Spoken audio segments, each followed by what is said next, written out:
Hello guys, कैसे हैं आप लोग। मुझे उम्मीद है कि चल रही होगी आपकी अच्छी पढ़ाई। और आज हम क्लास 10th का पहला चैप्टर स्टार्ट करने वाले हैं। एक वास्तविक संख्या है।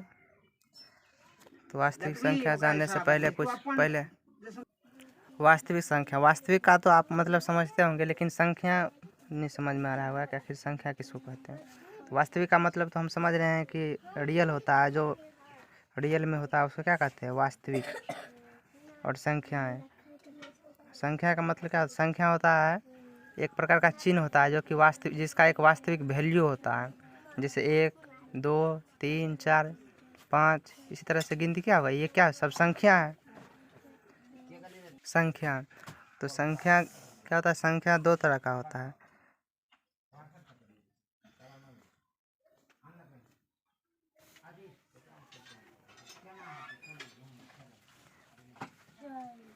एक होता है वास्तविक संख्या,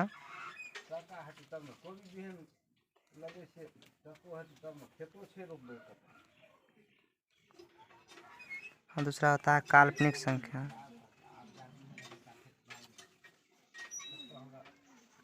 काल्पनिक संख्या कि हम वास्तविक संख्या और काल्पनिक संख्या का परिभाषा जान लेते हैं।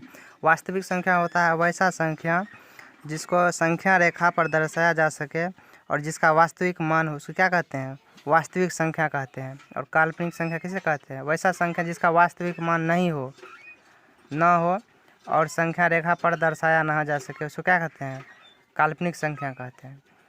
तो अब हम क्लास 10th में सिर्फ वास्तविक संख्या के बारे में पढ़ेंगे और काल्पनिक संख्या के बारे में हायर क्लास में पढ़ेंगे। जैसे 11वीं 12वीं में अगर कोई मैथ लेता है तब पढ़ेंगे काल्पनिक संख्या के बारे में, वो पढ़ेगा।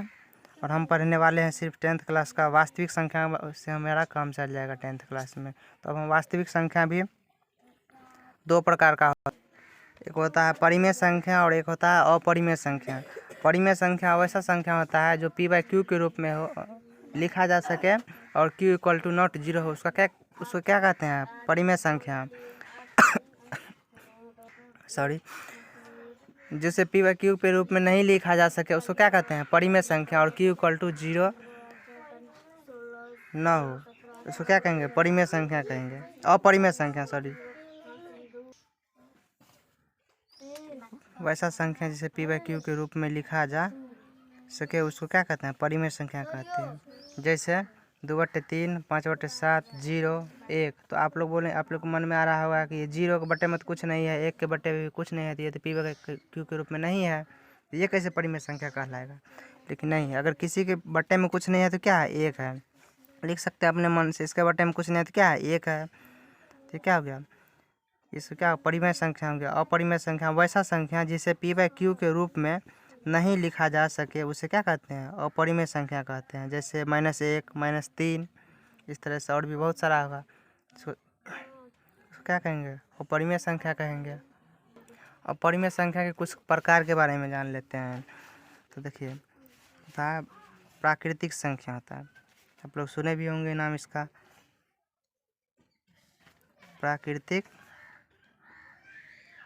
संख्या। प्राकृतिक संख्या क्या होता है, गिनती की सारी संख्या क्या कहते हैं, प्राकृतिक संख्या कहते हैं। जो हम डेली यूज में जैसे गिनती करते हैं, कोई भी सामान होता है उसको गिनती करने के लिए जिसका यूज़ करते हैं, जिस संख्या को, उसी क्या कहते हैं, प्राकृतिक संख्या कहते हैं। चलिए इसका परिभाषा जान लेते हैं। अब हम परिभाषा जान लेते हैं इसका। गिनती की सारी संख्या को प्राकृतिक संख्या कहते हैं। जैसे 1, 2, 3, 4, इस तरह से आगे बहुत लिखते जाएंगे, जो भी लिखेंगे संख्या लिखते जाएंगे, वो क्या हुआ, प्राकृतिक संख्या कहलाएगा। अब हम दूसरा संख्या जान लेते हैं, पूर्ण संख्या। पूर्ण संख्या किसको कहते हैं, 0 सहित गिनती की सारी संख्या क्या कहते हैं, पूर्ण संख्या कहते हैं। अगर इसी गिनती की संख्या में अगर हम 0 को यहाँ लगा दें तो क्या कहलाएगा, ये पूर्ण संख्या कहलाएगा। अगर शून्य सहित गिनती की सारी संख्या क्या कहते हैं, पूर्ण संख्या कहते हैं। जैसे 0, 1, 2, 3, 4, इस तरह से इसका परिभाषा लिख लेंगे हम। अब हम आगे दूसरा संख्या पढ़ने वाले हैं, पूर्णांक संख्या। अब इसका परिभाषा जान लेते हैं। वैसा संख्या जो p/q के रूप में हो और q इक्वल टू 1 हो उसको क्या कहते हैं? पूर्णांक कहते हैं। तो जैसे हम देख लेंगे -3, 2, 4, 6, -2, -1, 0, ये सब क्या हो गया? पूर्णांक कहलाएगा सर। तो आगे हम चौथा नंबर का संख्या देखने वाले हैं, भिन्न संख्या। भिन्न किसको कहते हैं? वैसा संख्या जो p/q के रूप में हो और q इक्वल टू नॉट 0 हो उसको क्या कहते हैं? भिन्न कहते हैं। जैसे 1, 2/3, 5/7 आदि क्या कहेंगे? भिन्न कहेंगे। 1/बटे में कुछ नहीं, एक क्या है? 1 है, इसे क्या कहेंगे? हम भिन्न कहेंगे।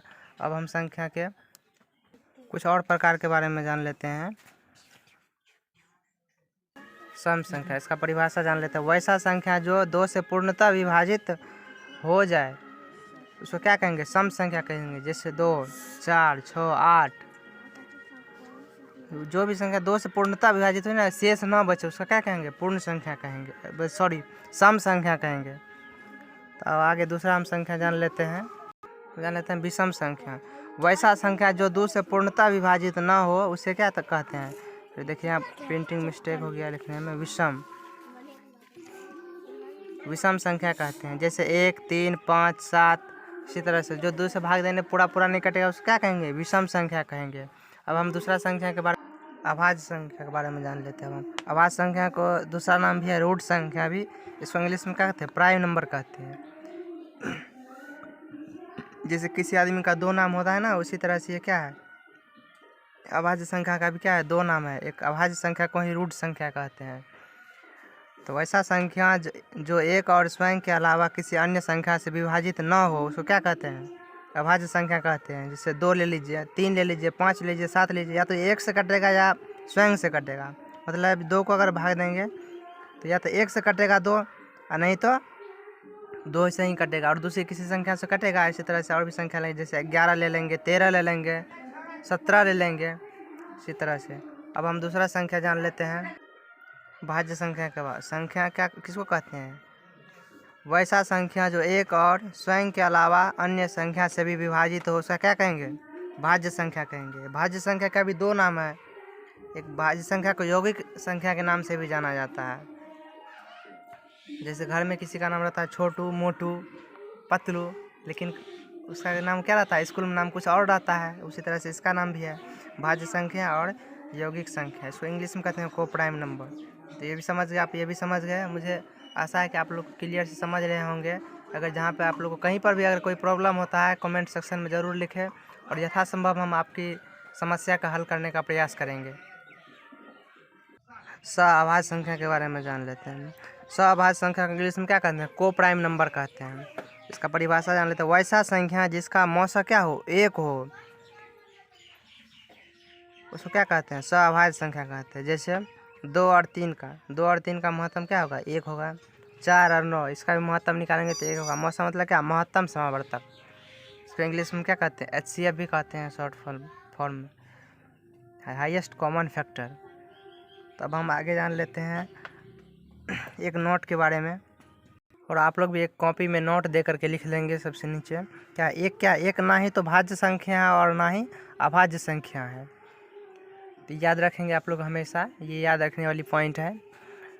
तो बने रहिए आप लोग इसी तरह वीडियो में। इसी की तरह आज हमारा संख्या ख़त्म होता है इंट्रोडक्शन, और अगले लेक्चर से हम 10वां का 1.1 बनाने वाले हैं वास्तविक संख्या का।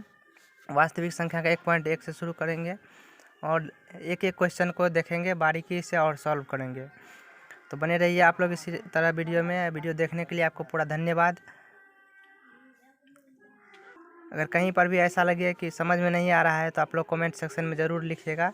मैं आप लोगों को मदद ज़रूर करूँगा और डॉट सॉल्व करने का प्रयास करेंगे। धन्यवाद।